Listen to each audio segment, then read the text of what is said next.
Hello दोस्तों, आज की शाम मैं फिर से आप लोगों के लिए एक नई कहानी लेकर आई हूँ। आज की कहानी मेरे इंस्टाग्राम अकाउंट पर प्रिया नाम की एक लड़की ने भेजी है। प्रिया वाराणसी की रहने वाली हैं। जब मैंने उनकी कहानी पढ़ी तो मैंने झट से इस पर वीडियो बना डाली। आओ दोस्तों, फटाफट दीप्ति द्वारा भेजी गई इस कहानी का आनंद लेते हैं। पंकज वाराणसी में रहने वाला एक नौजवान युवक रात की मधुर चांदनी में खिड़की पर दोनों पैर रखे हुए अपने बिस्तर में लेटा हुआ बीती हुई यादों को खखोल रहा था। जीवन की जटिलताओं में उलझे हुए पंकज को रास्ता पता ही नहीं चला। अपने किए पर पंकज अपने आप में ही उलझा हुआ चांद को देख रहा था। आखिर कैसे हो गया यह सब? अपने आप से प्रश्न करता हुआ पंकज उन पलों की यादों में खो गया। वह सोचने लगा, जो हुआ ठीक तो नहीं हुआ, पर गलती केवल मेरी ही तो नहीं थी। सपना भी तो पूरी तरह शामिल थी। वास्तव में उसी ने तो पहल की थी। फिर उसे याद आ गई उस रात की बहस जो उसके और सुमन के बीच हुई थी। सुमन ने तो जैसे पक्का ही निर्णय कर लिया था मां नहीं बनने का, और शायद वही सब उसके दिमाग पर हावी था। उस रात पंकज काफी परेशान था। शादी के लगभग 3 वर्ष होने को थे। दोनों की रिपोर्ट नॉर्मल थी। पता नहीं क्या कारण था कि अभी तक सुमन प्रेग्नेंट नहीं हो सकी थी। वह ना चाहते हुए भी सुमन की दिनचर्या पर नजर रखने लगा था। एक दिन उसने देखा कि सुमन नियमित रूप से कोई टैबलेट ले रही थी। संभवतः यह गर्भ निरोधक गोली ही थी। उसे सुमन के निर्णय से दुख हुआ, क्योंकि शादी से पहले उसने यह नहीं बताया था कि वह बच्चे नहीं चाहती है, या फिर कोई और कारण हो सकता है। पंकज समझ नहीं पा रहा था कि सुमन ऐसा क्यों कर रही है। वह बच्चा चाहता था। जब से उसे पता चला कि सुमन बिना उसे बताए गोलियां ले रही है, उसने अपनी दिनचर्या ही बदल डाली। शाम को घर आते ही वह सामान्य को पटकता और दोस्तों के घर चला जाता। वहां से थका हारा लौटता और खाना खाकर सो जाता। रात यूं ही गुजर जाती। सुमन की पहल पर भी पंकज का मन बिस्तर की रंगरलियों में नहीं लगता था, और उस दिन सुमन का फैसला सुनकर वह निराश हो गया। सुमन मां नहीं बनना चाहती थी। वह इन सब झंझटों से दूर रहना चाहती थी। पंकज ने सुमन की मम्मी से बात की, पर उन्होंने भी कोई संतोषजनक उत्तर नहीं दिया। उन्हें अपनी बेटी के फिगर और भविष्य की ज्यादा चिंता थी। पंकज देखता था कि अधिकतर सुमन घर से ही पार्ट टाइम जॉब करती है। पंकज खुद अच्छा कमा लेता है। सुमन की मां को पेंशन मिल रही है। इकलौती लड़की होने के कारण अपने पिता के छोड़े हुए अच्छे खासे बैंक बैलेंस की अकेली मालकिन है। फिर भी उसे घर में नया मेहमान नहीं चाहिए। क्यों? ऑफिस के काम से पंकज अक्सर बाहर जाता था। इसी सिलसिले में वह दिल्ली जा रहा था। एक अचानक हुए एक्सीडेंट के कारण आगे की ट्रेनें रद्द कर दी गई थी। उसे लखनऊ में ही उतरना पड़ा। स्टेशन की गहमा गहमी से निजात पाने के लिए वह खेतों के किनारे चल पड़ा। सर्दियों में शाम जल्दी ढल जाती है। पेड़ों पर पंछियों की भीड़ लगने लगी थी। इतने दिनों से काम की टेंशन में वह शहर की गतिविधियों में कितना व्यस्त हो गया था। यहाँ का वातावरण उसे अजीब सा सुकून दे रहा था। उसकी नजर एक पेड़ के नीचे बैठी युवती पर ठहर गई। पास पहुंचकर देखा तो गाढ़े रानी रंग की पोशाक पहने वह महिला भी पंकज की तरह ही मुसाफिर लग रही थी। पंकज उसे नजरअंदाज कर आगे बढ़ना ही चाहता था कि उसने पूछा, यहाँ ठहरने के लिए रूम कहाँ मिलेगा? उसके इस प्रश्न से पंकज को यह तो समझ आ गया कि वे दोनों एक ही समस्या का हल ढूंढ रहे हैं, पर वह कोई उत्तर नहीं दे पाया। उसके पास रखे सामान को पंकज ने ध्यान से देखा। एक अटैची और एक बैग था। उसे चुप देखकर उस महिला ने फिर से कुछ कहना चाहा, तभी पंकज बोल पड़ा, मैं भी रूम ही खोज रहा हूँ। इतना सुनते ही वह महिला अचानक खड़ी हो गई, जैसे उसे कुबेर का खजाना मिल गया हो। उसने अटैची का हैंडल पंकज को थमाया और खुद बैग घसीटते हुए उसके साथ चलने लगी। थोड़ी दूर पर घर जैसी छोटी इमारत दिखाई पड़ने लगी। उसने हौले से पंकज का हाथ पकड़ लिया और बेफिक्री से चलती रही। पास पहुंचने पर पता पड़ा कि वह तो एक छोटा सा होटल है, जहां चाय नाश्ता ही मिलता है। पूछने पर चाय वाले ने थोड़ा दूरी पर एक होटल बताया, जहां रात में रुकने की व्यवस्था थी। वहां पहुंचकर पंकज ने देखा कि वह होटल नहीं, एक घर ही था। कड़कड़ाती सर्दी में एक औरत और एक आदमी काम में लगे थे। जगह छोटी थी पर साफ थी। वह महिला भट्टी के सामने खड़ी होकर हाथ सेकने लगी। पंकज वहीं कुर्सी पर बैठ गया। अम्मा 2 ग्लासों में पानी ले आई। क्या खाए हो बेटा? रोटी सब्जी के दाल चावल। आंटी, कमरा मिलेगा सोने के लिए? वह महिला बोली। अम्मा, पहले खाना लगा दो, 1 प्लेट रोटी सब्जी और 1 प्लेट दाल चावल। हाथ के इशारे से पंकज ने उस महिला को रोका। स्टील की 2 थालियों में खाना आ गया। खाना गर्म और स्वादिष्ट था। खाना खाकर वे कमरे में आ गए। बेडरूम के नाम पर केवल 2 बेड थे और रूम था। बाहर की तरफ बाथरूम था जहां केवल नहाया जा सकता था। उसमें भी दरवाजे की जगह पर्दा लगा था। टॉयलेट के बारे में पूछने पर अम्मा ने दूर बने शौचालय की तरफ उंगली दिखाई। अंधेरे में उसका पीला दरवाजा ही दिखाई दे रहा था। जब वह कमरे में लौटा तो देखा वह महिला नाइट सूट पहने पलंग पर लेटी थी। जास्मिन की भीनी भीनी खुशबू पूरे कमरे में फैली हुई थी। दूसरी ओर पड़े खाली पलंग पर वह भी लेट गया। पंकज सोचने लगा, यह औरत कौन है? क्या यह मुझे जानती है? मैं तो इससे पहले कभी नहीं मिला। फिर बेफिक्र होकर यह मेरे साथ एक ही कमरे में कैसे सो सकती है? वह खुद से ही बातें कर रहा था। ठंड के कारण नींद नहीं आ रही थी। करवटें बदलते हुए काफी समय बीत गया। अचानक उसे किसी के ठंडे हाथों का स्पर्श महसूस हुआ। करीब आती जास्मिन की महक से उसने अपने को बहकता पाया। कमरे का माहौल इतना रोमांटिक हो गया कि पंकज खुद पर काबू ना रख सका। फिर जो हुआ उसने पंकज के जीवन को बदल कर रख दिया। फोन की घंटी से पंकज की नींद टूटी। उसने देखा आसपास कोई नहीं था। फोन किसी अनजाने लैंडलाइन नंबर से था। दूसरी ओर से आवाज आई, मिस्टर पंकज, कहाँ हैं आप? हड़बड़ाकर पंकज ने घड़ी देखी। सुबह के 8 बज रहे थे।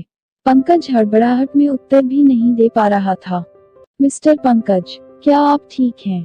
जी सर, जल्द से जल्द आने की कोशिश कर रहा हूँ। यह कहते हुए पंकज ने खुद को संभाला। कमरे में उसने इधर उधर देखा, कोई भी नहीं था। शायद वह महिला जा चुकी थी। उसने मेन रोड पर आकर टैक्सी ले ली। रास्ते भर वह उस रात के हसीन पलों का जोड़ घटाना करता रहा। थोड़ा अच्छा, थोड़ा खराब, पर वह अजीब सी शांति महसूस कर रहा था। उस रात के उन हसीन पलों को किससे शेयर करे? पंकज के पास कोई खास मित्र नहीं था और बताने पर शायद कोई उसकी इन बातों पर विश्वास भी ना करता। और सुमन को बताने का तो सवाल ही नहीं उठता था। पर जब भी वह अकेला होता उन खूबसूरत लम्हों का साया उसके साथ होता और वह खो जाया करता था उन हसीन पलों की यादों में। लगभग 4 महीने बीत गए। सब कुछ ठीक ठाक चल रहा था। वही ऑफिस, वही घर, वही मीटिंग्स, सब कुछ फिक्स सा हो गया था। पर आज तो उसका काम में मन ही नहीं लग रहा था। ना तो पंकज के पास उस महिला का नंबर था और ना कोई जानकारी। पंकज ने 2-1 बार स्टेशन से पता करने की कोशिश भी करी, पर कुछ हाथ ना लगा। एक दिन ऑफिस में प्रवेश करते ही जास्मिन की जानी पहचानी खुशबू ने पंकज का स्वागत किया। उस महिला को देखकर पंकज भौचक्का रह गया। पंकज ने उसे अंदर आने का इशारा किया। उस महिला ने बिना औपचारिक बातचीत के बताया कि वह प्रेग्नेंट है। पंकज ने घर जाने के बहाने से ऑफिस से हाफ डे लिया और उसे साथ लेकर ऑफिस से निकल पड़ा। दोनों एक रेस्टोरेंट में जाकर बैठ गए। उस महिला ने बताया कि वह अविवाहित है और अब उसके लिए घर से बाहर निकलना मुश्किल हो गया है। वह जहां काम करती है वहां इस बात का खुलासा नहीं किया जा सकता, इसलिए उसे नौकरी छोड़नी होगी। पहली बार पंकज को अपने निर्णय पर दुख हो रहा था। उस रात का बहकना सही नहीं था। उसे ऐसा लग रहा था जैसे उस महिला के लिए उसने मुसीबतों का पहाड़ खड़ा कर दिया हो। पर कहीं यह मुझे धोखा तो नहीं दे रही? नहीं, यदि ऐसा होता तो मुझसे पैसों की मांग करती। वह तो पंकज को परेशान भी नहीं करना चाहती थी। हाँ, बच्चे को जरूर जन्म देना चाहती थी, केवल इसलिए कि उसके भीतर की ममता जाग गई थी। आज पंकज को 7 जन्मों के रिश्ते पर एकाएक विश्वास सा होने लगा। यह संयोग नहीं तो और क्या था कि एक एक्सीडेंट के बहाने वह मिली। उस महिला ने पंकज की आंखों में ना जाने वह सब कैसे पढ़ लिया, जो शायद आज तक सुमन नहीं पढ़ पाई थी। पंकज को बच्चे की भरपूर चाह थी, शायद यह सब इसलिए हुआ। पंकज इस तरह सामने आए हुए अपने बच्चे को गंवाना नहीं चाहता था। बातों बातों में उस महिला ने यह भी बताया कि उस सुबह जाते जाते उसने पंकज की जेब से उसका विजिटिंग कार्ड निकाल लिया था। इसी से वह पंकज तक पहुंच सकी। बहुत सोच विचार के बाद पंकज ने छुट्टी के लिए ऑफिस में अर्जी दे दी। वह जैसी भी थी, जो भी सोचकर उसने पंकज से संबंध बनाए, पर उसने पंकज को कभी फोन भी नहीं किया और ना ही किसी भी प्रकार से परेशान। पता नहीं कैसे उस महिला ने इन कठिन परिस्थितियों में समय काटा होगा। पंकज ने उस महिला को दूसरे शहर में एक किराए का घर दिला दिया। एक बार उस महिला को दूसरे शहर में घर दिलाने के बाद पंकज फिर दोबारा उसके पास जा भी नहीं पाया। पंकज ने कई बार मन बनाया, लेकिन सुमन के गिरते स्वास्थ्य और दूसरी परेशानियों से जा नहीं सका।